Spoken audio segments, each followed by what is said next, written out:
Nicolas Dragon, bonjour. Bonjour. Vous avez demandé à bénéficier d'un droit de réponse suite à l'interview de Yann Ruder donnée par notre média, donc conseiller municipal d'opposition de Laon et de la gauche lannoise. Dans cette interview, je vous ai nommé ainsi que Jean-Michel Bévière dans le cadre d'une réunion que vous avez eue avec Yann Ruder, Fawaz Karimé et autres. Et j'ai posé la question si la gauche lannoise cherchait des alliances et vous avez demandé un droit de réponse.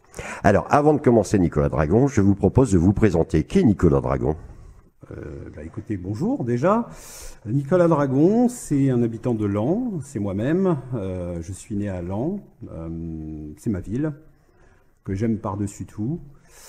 Et quand on aime sa ville, j'ai toujours considéré qu'il fallait, prendre les problèmes à bras-le-corps, parce que Laon a des problèmes, a aussi des atouts. On en parlera peut-être après.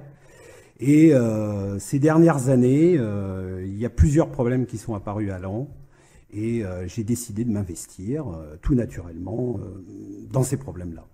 Alors, quand vous parlez d'investissement, vous faites partie de l'association Agir pour le POMA déjà. Oui, j'en suis le secrétaire général. Oui. Et du comité Vivre à Laon. Oui, j'en suis le porte-parole.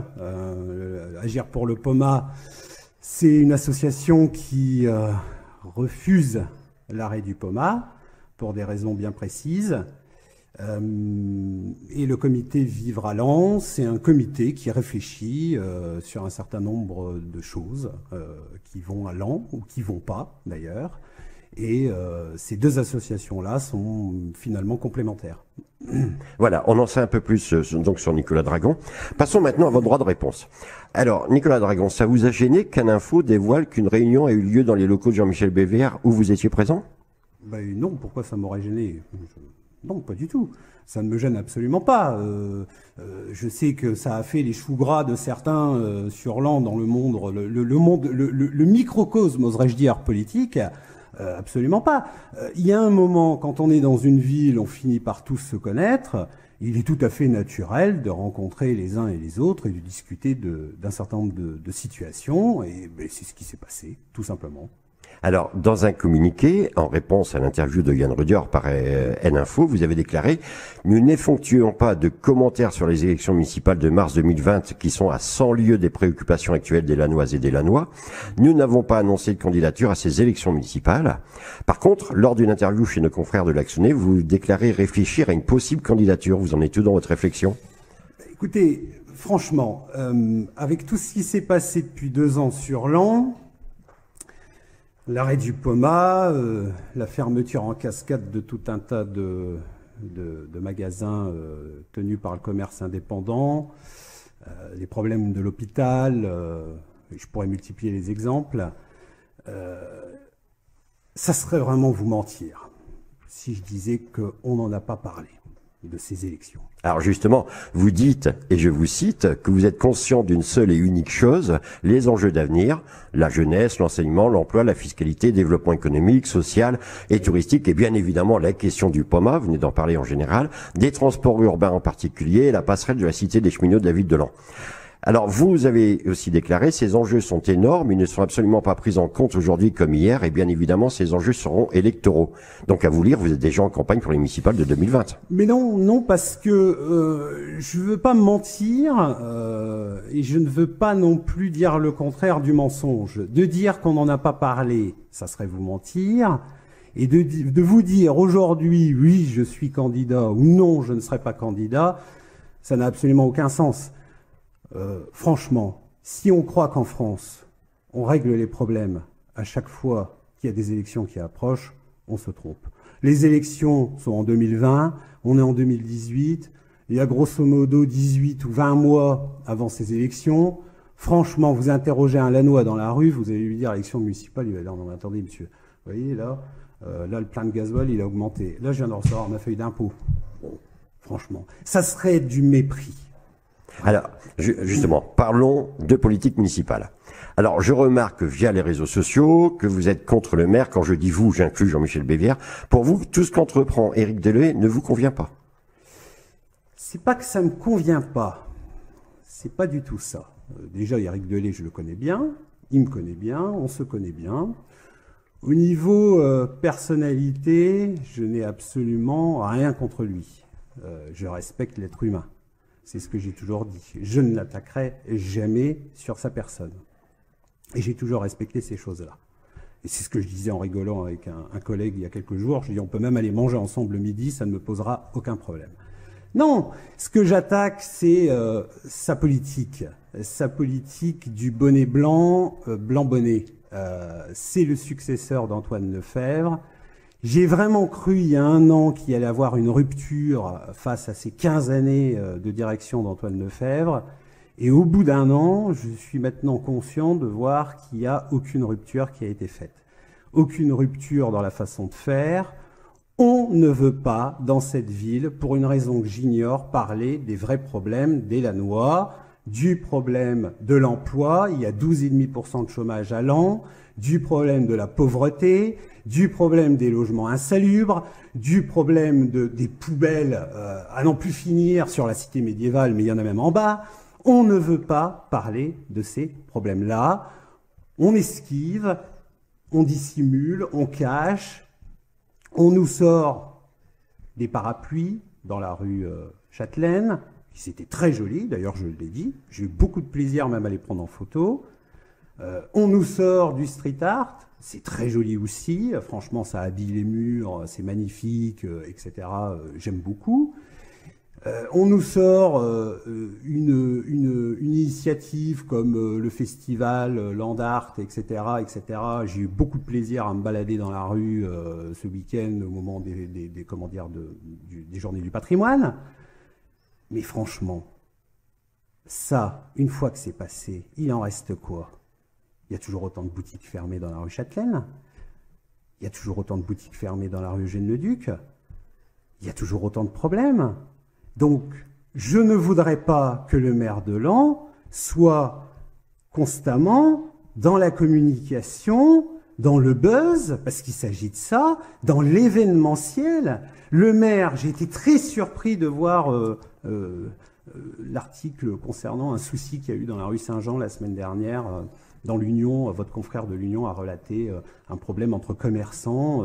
Donc le maire a été interrogé et à un moment, je passe le problème qu'il y a eu parce que c'est un problème qui est en ce moment apparemment sur la voie judiciaire, donc je ne m'exprimerai pas là-dessus. Mais le maire de Laon a dit à un moment, je ne me mélange pas de ce qui se passe, je suis là pour animer la ville. Mais enfin, franchement, un maire n'est pas là pour animer sa ville. Un maire est là pour diriger la ville. Si on avait besoin d'animer la ville, on appelle un animateur de TF1. Je pense que, franchement, on pourrait le faire. Non, un maire doit diriger sa ville. Et dans quelle direction Laon doit aller? Moi, franchement, vous me posez la question aujourd'hui, au mois de septembre 2018, je n'en sais rien. Quelle est la vision d'avenir de la ville? Quelle est la vision à long terme ou à court terme? Quels sont les projets de redynamisation? Quels sont les projets économiques? Quels sont les projets de l'emploi? Quels sont les projets au niveau du commerce? Quels sont les projets? On a 76 000 visiteurs annuels, chiffre Office du tourisme à Laon, je crois que c'est des chiffres qui datent de 2016. Et on se contente que de ça? Alors que vous prenez l'exemple de Chartres, qui est à la même distance que Laon vis-à-vis de Paris, 130 km à peu près. Chartres, un peu plus d'habitants, je crois 35 000. Ils n'ont qu'une cathédrale à visiter et il y a 1 250 000 visiteurs à l'année. Donc, il y a comme qui dirait un problème. Laon ne marche pas sur ses 2 jambes. Ah oui, mais vous dites que vous faites face à une majorité municipale et à un maire plus préoccupé par les chèvreries et autres amusements, oui, et que cela est très grave pour les Lannoises et les Lannois et les habitants de l'agglomération. En quoi ces faits sont graves?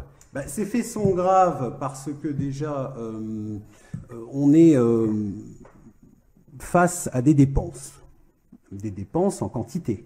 Moi, je ne connais pas le montant de l'installation des chèvres avec ses kilomètres de clôture, ses cabanons, ses panneaux solaires, cette électrification, etc.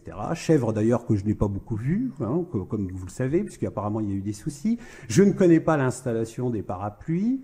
J'imagine que ça doit avoir une somme. Je ne connais pas tout le coût de ces événements, mais on en connaîtra finalement. Enfin, le coût des parapluies, ça a été dit dans la presse, hein, c'est 15 000 euros. Oui, 15 000 euros. Oui, alors voilà, 15 000 euros. Alors 15 000 euros payés par le contribuable et forcément par les commerçants. Qu'est-ce que ça veut dire? Mais il y a des commerçants qui ont dit qu'ils ont augmenté de 3 fois leur chiffre d'affaires. Oui, je vois de qui vous parlez, oui. Et puis il y en a d'autres que j'ai vus aussi qui m'ont dit que ça n'a eu aucun effet sur eux. Oui. Qu'est-ce que ça veut dire, ces parapluies? Ces parapluies, déjà, premièrement, l'idée n'est pas de Laon. J'ai vu ça à Aurillac, j'ai vu ça à Lens. Et c'est une idée qui vient du Portugal, il faut rien cacher. Oui, j'ai vu ça à Tel Aviv. C'est pas des parapluies, c'est des espèces d'ombrelles. J'ai vu ça à Montréal. C'est pas des parapluies, c'est des lampions. Oui, bon, voilà. Qu'est-ce que ça veut dire? Ça veut dire que maintenant, on se sent obligé de subventionner un événement pour faire monter les gens sur la cité médiévale. Il y a tout un tas de villes que je connais qui sont dans la même situation que Laon au niveau démographique, 30 000 habitants, zone périurbaine ou périrurale comme vous voulez, et vous avez un centre-ville qui vit. Vous avez un centre-ville où toutes les boutiques sont pleines, où vous avez du monde le samedi à n'en plus finir, le dimanche après-midi, etc. Là, vous enlevez les parapluies, ou avant qu'ils soient mis, on voit bien que les gens ne montent pas. J'ai rencontré ce dimanche quelqu'un que je connais à Laon qui m'a dit « Oh là là !» Il me dit « Tu sais, ça fait 2 ans que je suis pas monté sur le plateau, je suis monté sur le plateau pour aller voir les parapluies. » Oui, mais je vais faire l'avocat du diable. Cette année, pour la première fois, par exemple, les couleurs d'été, c'était tous les jours. Oui. 2 fois par jour. Pour quel coût supplémentaire? Oui, mais les animations, c'est très bien que ça coûte de l'argent. Oui. Mais si ça fait ramener du tourisme et faire travailler les commerçants. Mais là, nous sommes sur un sujet à double tranchant.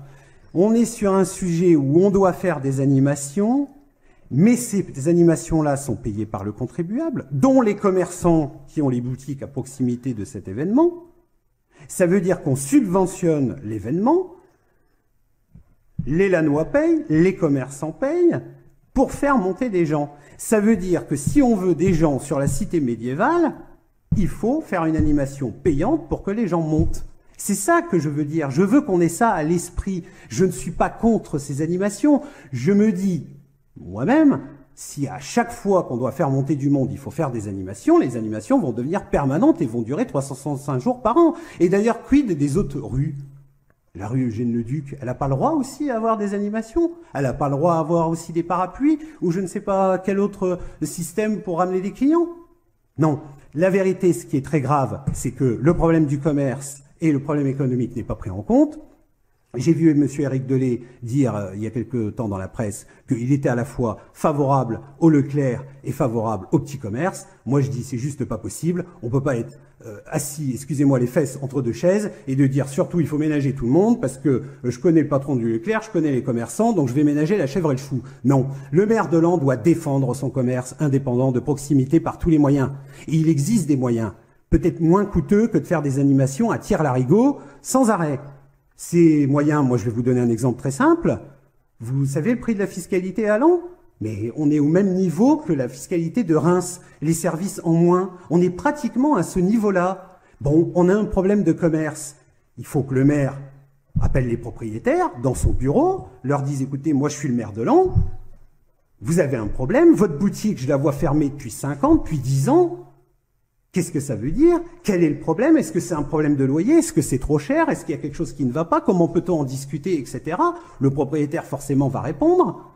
Et derrière, qu'est-ce qui va se passer? Ben, il se passera ce qui se passera. Soit il y a un droit de préemption, soit on va lui dire, écoutez, moi, si vous faites pas quelque chose, je peux vous taxer. Parce que vous savez, hein, un maire a tous les pouvoirs, hein, pratiquement. Hein. Un maire a tous les pouvoirs. Il peut quand même faire pas mal de choses dans sa ville, notamment en matière économique et en matière de commerce. Et moi, je l'ai dit au maire, je lui ai dit, tu sais, dans ton bureau, tu as une commode, dans les tiroirs de la commode, tu as tous les outils, encore faut-il ouvrir les tiroirs de la commode. Alors justement, en cela, je vous cite toujours, Éric Delay apparaît bien comme le digne successeur d'Antoine Lefebvre, oui, maire de Laon, oui, et il y a encore peu est responsable de l'état préoccupant à tout point de vue de notre si belle ville, à laquelle nous sommes tant attachés.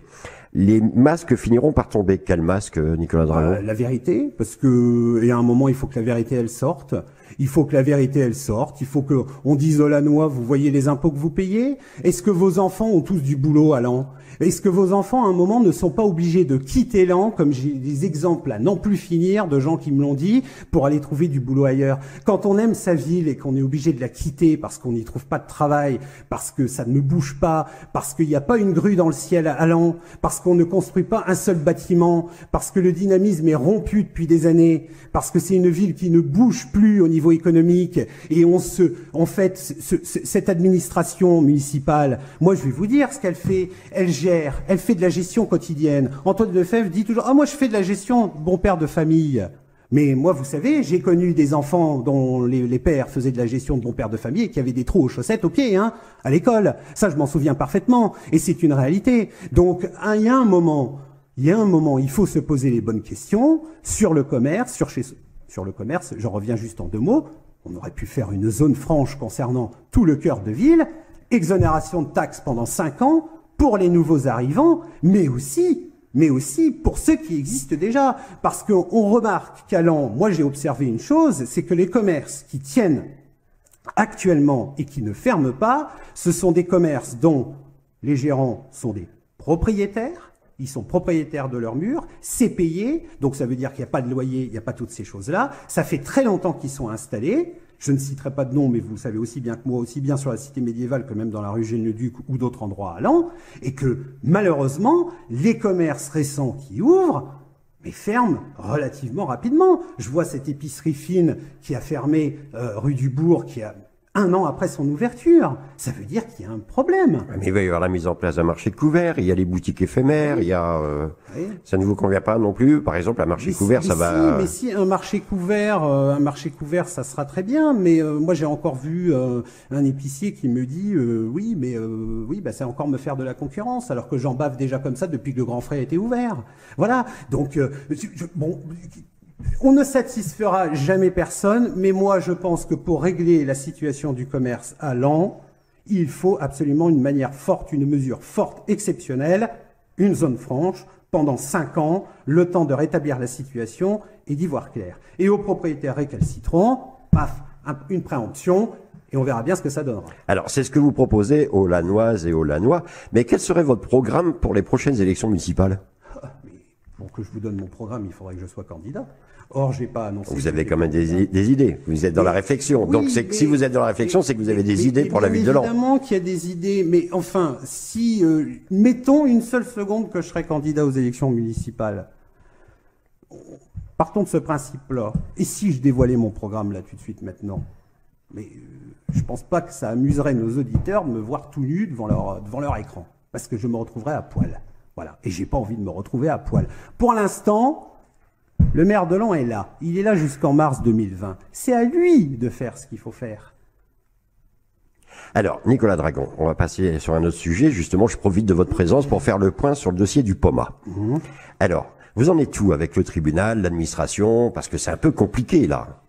C'est un peu compliqué parce que nous sommes sur le dossier du POMA sur des recours administratifs que nous avons faits au niveau du tribunal administratif d'Amiens, puisque c'est le tribunal compétent pour gérer un litige en droit administratif face à une administration. Je rappelle que c'est le maire de Laon actuel et l'ancien qui ont voté la délibération autorisant la sortie du POMA des réseaux de transport urbain de Laon, le 7 juillet 2016, que cette décision a fait un tort considérable à la ville de Laon, qu'ils ont coupé ce trait d'union, ce fil qui nous unissait entre le haut et le bas, et qui a été rétabli en pointillé avec des bus dont on voit bien que ça ne fonctionne pas, que ça fait des embouteillages le matin, notamment avenue Gambetta, je suis bien placé pour le savoir et le voir tous les matins que Dieu fait, et également des bus de 50 places qui, effectivement, sont pleins le matin ou le soir, mais qui sont quasi vides le reste de la journée. Une navette électrique également qui a coûté 50 000 euros, qui coûte 50 000 euros, et ça, on ne comprend pas le salaire du chauffeur inclus dedans, et la recharge électrique de la navette qui est vide, mais vide. Je peux la voir passer 50 fois par jour, et je verrai, des fois je vois une personne dedans, mais combien ça coûte tout ça? Il y avait une solution très simple. C'était la reconfiguration du POMA qui avait été proposée par la société POMA. C'est elle qui l'a proposée. D'autres auraient pu le faire. Il y a d'autres fournisseurs que Poma sur le marché. Ça coûtait 3,4 millions d'euros pour mettre les choses d'équerre. De ce point de vue-là, sur les 3,4 millions d'euros, on sortait d'un prototype, parce que c'est vrai que le Poma était un prototype, à une pièce neuve et de série, qui aurait coûté forcément moins cher en maintenance. Et d'ailleurs, Poma avait très clairement dit que de toute façon, même des équipements actuellement existants auraient été retirés. Voilà l'histoire. 3,4 millions d'euros. Vous allez me dire, mais mon Dieu, mais c'est une somme considérable. Mais non. Mais non, parce que des demandes de subventions auraient pu être faites à l'État, à la région notamment, on sait très bien maintenant, et on en a les preuves que ça n'a jamais été fait. On découvre récemment que le gouvernement, notamment par la voie du ministère des Transports, a déclaré qu'il lançait un appel à projet pour équiper un certain nombre de villes de France de ce type de transport par câble. Nous, on a fait le chemin arrière en voulant l'arrêter. Et on constate également, quand on voit la somme de 3,4 millions d'euros, ben moi je vais vous donner un exemple, mais c'est 2 ronds-points, c'est 2 gros ronds-points, c'est la construction de 2 gros ronds-points. L'avenue François Mitterrand, qui a été refaite, qui relie Laon à Aulnois dans sa sortie, elle a coûté 6 millions ou 6 millions et demi, la ville a payé cash. On n'aurait pas pu payer avec des subventions, ce qui fait que Laon aurait très peu donné finalement dans cette histoire, parce que Laon finalement dans l'histoire du Poma a très peu donné. La construction ne lui a jamais rien coûté, c'est l'État qui a tout payé. D'ailleurs, je vais vous dire même une chose flagrante, on ne sait pas à l'heure qu'il est qui est propriétaire des installations du Poma. Je paye des cerises en plein mois de septembre à celui qui va m'apporter l'acte de propriété. Alors justement, dans votre combat pour le Poma, puisque vous êtes un combattant pour défendre le Poma. Oui, absolument. Vous avez demandé à accéder aux archives à la mairie et vous avez dénoncé rencontrer des difficultés pour en prendre connaissance. Desquelles de difficultés? C'est simple, c'est que nous avons fait la même demande aux archives départementales et les archives départementales nous ont très bien reçus, aimablement, avec beaucoup de professionnalisme et de sérieux. On n'a eu aucune difficulté pour les consulter. J'y ai passé 6 heures dans leurs locaux pour essayer de trouver ce que j'avais besoin de trouver. Et j'ai fait la même demande à la ville de Laon. La ville de Laon, j'ai appelé déjà l'archiviste en chef, qui était très aimable, il m'a dit pas de souci, etc. Voilà, il faut regarder parce que tout est éparpillé. Il y en a certainement un petit peu au siège des transports, puisque c'était un syndicat intercommunal avant, la Situle. Il y en a certainement là, disséminés à tel et tel endroit. Donc il faudrait tout rassembler pour tout regarder. Bon, moi j'ai dit, écoutez madame, avec tout le respect, j'ai dit, j'accepte, J'ai dit, vous dire, mais enfin j'ai dit, ça fait quand même 2 ans que le Poma est arrêté. Comment ça se fait que tout ça s'est pas remonté aux archives? Ça appartient à tout le monde, c'est un bien public, le maire n'en est pas le propriétaire, il en est juste le passeur, c'est-à-dire qu'il devra les passer à son successeur le moment venu. Donc, on a écrit effectivement un courrier au maire de Laon début août, on lui avait laissé honorablement une dizaine de jours pour répondre avant de saisir le préfet. Les vacances étant passées par là, les 10 jours ont été largement passés et nous avons reçu une réponse fin août en recommandé avec accusé de réception, dont la copie, dans la lettre, indiquait la date du 3 août, mais le recommandé indique fin août, en disant oui, finalement vous pourrez les consulter en mairie annexe, etc. À partir du 15 septembre de mémoire. J'ai pas pu y aller encore parce que j'étais pas disponible ces 3 derniers jours, mais je vais y aller. Je vais bien voir ce que je vais trouver. On demande des choses très précises là-dessus, et si jamais, je dis bien si jamais, on ne les trouve pas, il faudra quand même rendre des comptes. Alors justement, quelles sont les prochaines étapes de l'association Agir pour le Poma? Les prochaines étapes, c'est que nous attendons maintenant avec beaucoup d'impatience les recours, le résultat des recours qu'on a fait. Il y a à peu près 3 ou 4 recours de mémoire au tribunal administratif. Donc on a fait un certain nombre d'échanges avec la communauté d'agglomération. Donc tout ça est rassemblé par le tribunal. Un juge va examiner ça et le moment venu, il dira sa position. Donc ça, c'est déjà une première chose. Deuxième chose, il y a le classement des installations du Poma au titre du patrimoine industriel du XXe siècle, parce que je rappellerai à nos auditeurs ou à nos spectateurs que le Poma, contrairement à ce que beaucoup disent, a été repris dans beaucoup d'endroits du monde. Je cite notamment l'aéroport de Miami. Il y a une petite vidéo qui se trimballe sur Internet où on peut voir que l'aéroport de Miami est relié par un funiculaire de type Poma. Il relie l'aéroport au centre-ville de Miami. Vous voyez la vidéo, c'est la copie conforme et exacte du Poma. Ce funiculaire-là, il a ouvert en 2015, je crois. Donc, mais un classement, ça coûte cher aussi. Qui c'est qui va prendre en charge? le classement, si le classement est fait, bah déjà, ça coûtera rien, parce que déjà, depuis 27 ans qu'il était ouvert, ils n'ont jamais dépensé un rond là-dedans. Voilà. Vous avez vu l'état de la peinture de la voie? Jamais on a voulu faire quelque chose. Jamais, ne serait-ce que passer un coup de pinceau. Alors effectivement, c'est dans l'état dans lequel que c'est. On aurait pu végétaliser un peu, on aurait pu passer la voie qui est couleur Tour Eiffel, la peinture de la voie qui est couleur Tour Eiffel, on aurait pu peut-être la passer en gris anthracite pour que ça se fonde mieux dans le paysage. On aurait pu tracer un ruban lumineux pour que ça se voit la nuit quand on est en haut de l'an, par exemple, avec tout le panorama. On aurait pu faire tout un tas de choses. Il y a jamais rien n'a été fait, à part les entretiens obligatoires imposés, la rénovation de 2004, où le maire de Laon avait dit oui, il faut garder le Poma parce que c'est un lien unique entre le haut et le bas. Hein, ça, c'est un courrier qu'on peut retrouver aussi. Donc, au niveau du classement, mais s'il y a classement, bah, vous savez, la rotonde à Laon, elle est classée. Hein. Elle est classée par le ministère de la Culture et de la Communication. Bah, vous avez vu dans quel état elle est? Elle est complètement délabrée, on peut même pas y rentrer, on peut rien y faire. Bah, le Poma sera classé, bah, de toute façon ça ne coûtera rien à la ville. Ça coûtera certainement moins cher de le classer que démolir toutes les installations, les 3 gares et l'ensemble des voies qui sont en parfait état de fonctionnement et dont la démolition devait coûter entre 3,5 millions et 4 millions d'euros. Donc payés par l'agglomération. C'est-à-dire que les maires de l'agglomération, à un moment, ont fait le choix de voter l'arrêt du Poma et vont se retrouver peut-être un jour à voter et à délibérer sur la démolition du Poma. Qui paieront de toute façon? Alors vous parlez des libérations, ça me fait penser à réunion. Il devait y avoir une réunion publique qui a été reportée avec une personnalité. On peut savoir qui? Non. Alors, d'après nos sources, ça serait un représentant de la société Poma. Non, mais je le dis pas. Mais non, je le dis pas parce que déjà c'était une surprise. Donc si je le dis, ça sera plus une surprise. Et puis, vous êtes bien informé, hein.